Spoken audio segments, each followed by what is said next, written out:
Number one, USC has been caught, I think, in a stalemate with itself.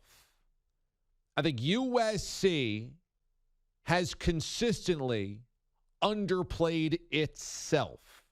Now, part of that is because I think in Los Angeles, you can be easily swallowed up by everything else that is happening.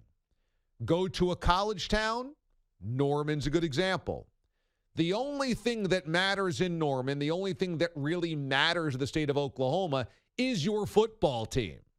In LA, USC fans, boosters, alumni, yeah, they're mad, they're sad, they're upset, they're apathetic, what have you. But it's not the city or the state in general.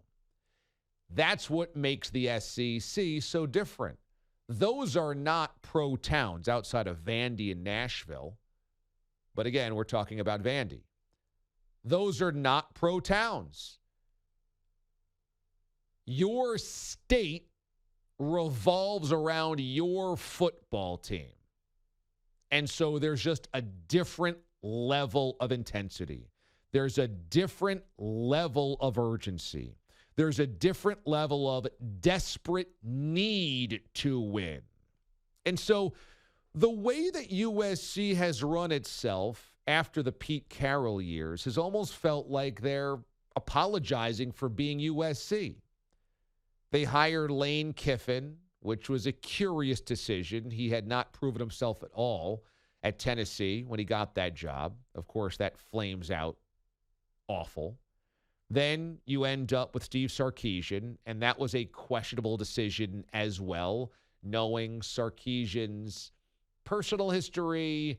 And even at Washington, you couldn't say that Sark was an absolute slam dunk. And then they bring in Clay Helton, and they seem completely fine with just that type of a little over average. Okay, we're not horrible. That's fine. Clay Helton isn't dynamic. Clay Helton isn't one of the best coaches in America.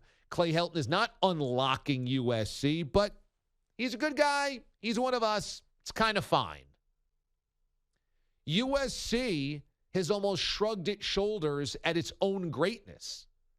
At LSU, oh, hell no. Win a national championship, a year later you suck, you're out of here. We need national championships every single year. There's a lot of schools that can't say that, but there are some schools that absolutely believe it. USC hasn't been one of those. And so USC swinging for the fences, let's face it, when James Franklin said he was staying at Penn State, how many of us believed another losing carousel hire, coaching carousel turn and hire for USC? They're going to get nobody that moves the needle. Instead, they get the guy that moves the needle. The guy. So number one, we start with USC. Great move. Great move finally understanding who you are and what you can sell. Great move finally playing like a blue blood. Playing the game like a big boy. Clay Helton wasn't that. Sark wasn't that. And I don't think Lane Kiffin was that. So good job finally rising to what your program can be. It's an easy sell. It's the easiest sell of all time. You can basically, throw a football outside of campus and there's going to be 6 5-star kids. There's going to be quarterbacks for days in Southern California, all the Elite 11 camps, all the private schools, all the quarterback gurus. They're all in Southern California and Dallas. And so just pick one of them and you can grab 2 or 3 QBs every year that you like. Wide receivers grow on trees. Running backs all over the place. Great defensive speed. Where do you want the speed? You want the speed at corner, safety, linebacker, edge rusher? Where do you want it? I mean, the recruiting is ridiculous.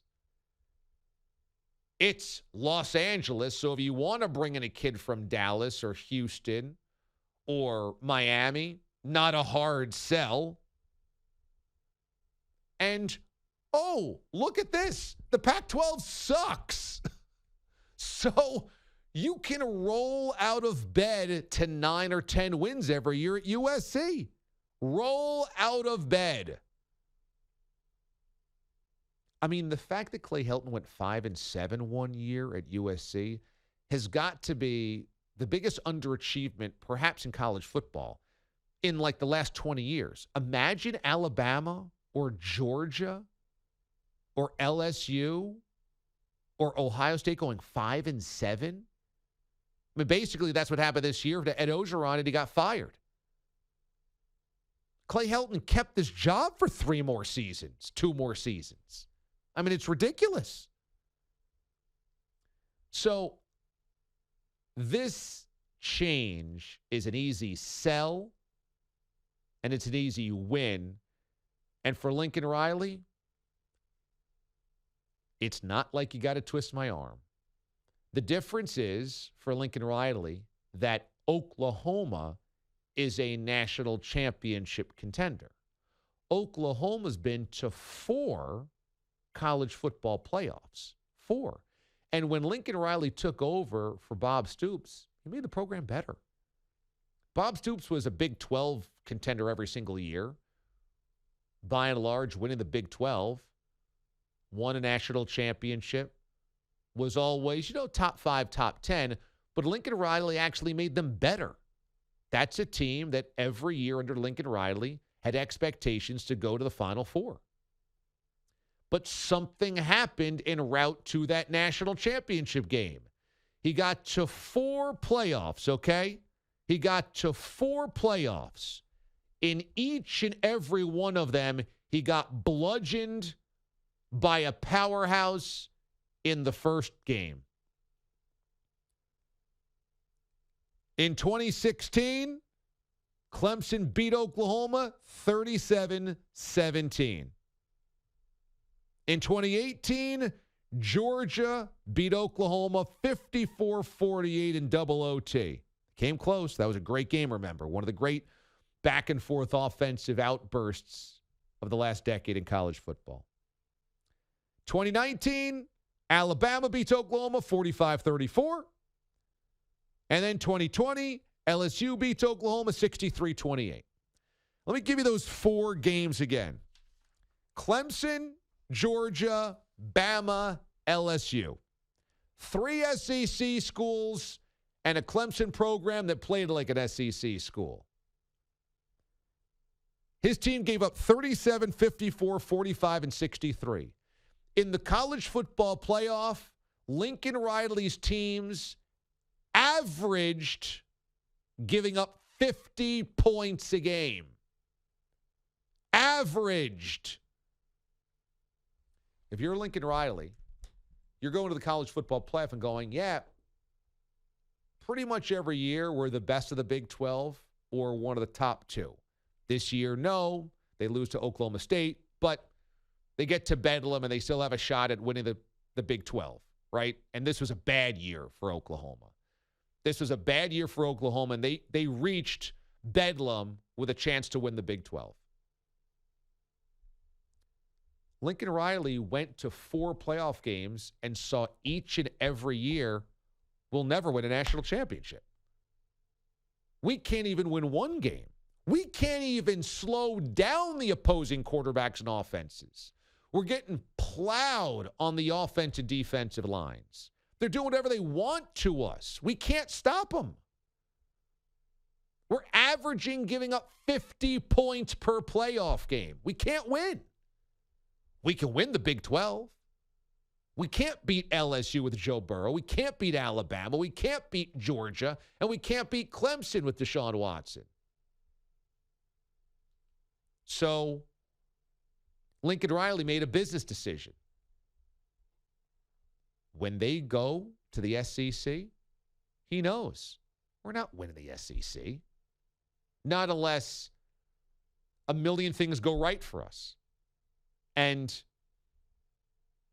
I either can do that, bang my head against the SEC wall, and go 8-4 and have everybody in Oklahoma pissed off at me, Or I go to USC and I lottie freaking da my way to 10-2.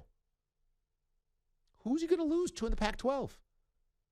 If he played Oregon every single year, USC might lose every other year to Oregon. And then they don't wake up one day and they lose to Arizona State. They roll out of bed and maybe you lose the game to UCLA. But, I mean, there's almost no resistance in the Pac-12. None. In the SEC, think about what is going to happen, this cold reality for Oklahoma and Texas. I mean, specifically Texas. My God, we don't even need to go there. But for Oklahoma, who's used to just racing through the Big 12 for decades, what's that going to look like? Oh, yeah, this week we got Alabama. Next week we got Texas A&M. Next week after that we got LSU. 2 weeks after that we got Florida. We got the game against Texas as well this year. We got Georgia coming up at the end of the season. I mean, where's your breather? So Oklahoma is going to end up going 7-5, 8-4, maybe have a really great season, get to 9-3. And they're going to realize every year that they play Bama or Georgia or LSU, if they've got a cooking or whatever, is going to be, yeah, but we're not that. And you might say, well, DA, they could join the SEC and maybe they could become better because you get SEC money. And now there's more money coming in for your facilities and your coaching staff and your recruiting. And that's true. But as you get better, everybody else gets better. What's going to be crazy about a 16-team SEC is how many schools will be disappointed every year because they think they're better than that. They think they're better than 8-4.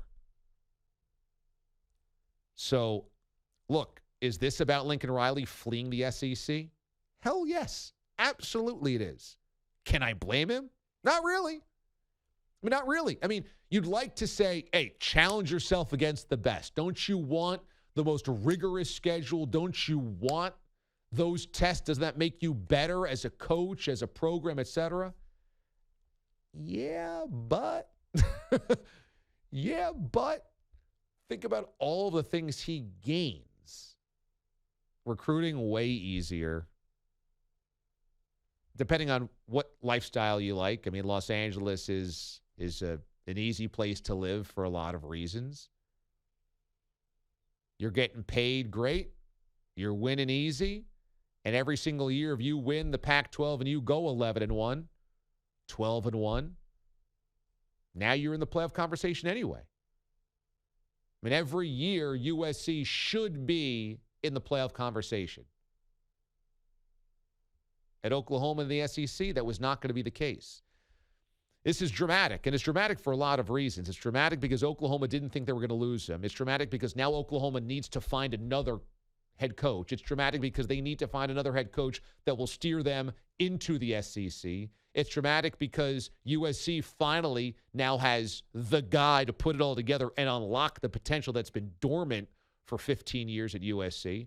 And college football just had a blue blood become the powerhouse of the Pac-12 overnight. I mean, sorry to Oregon, but USC, it shouldn't take long to get there.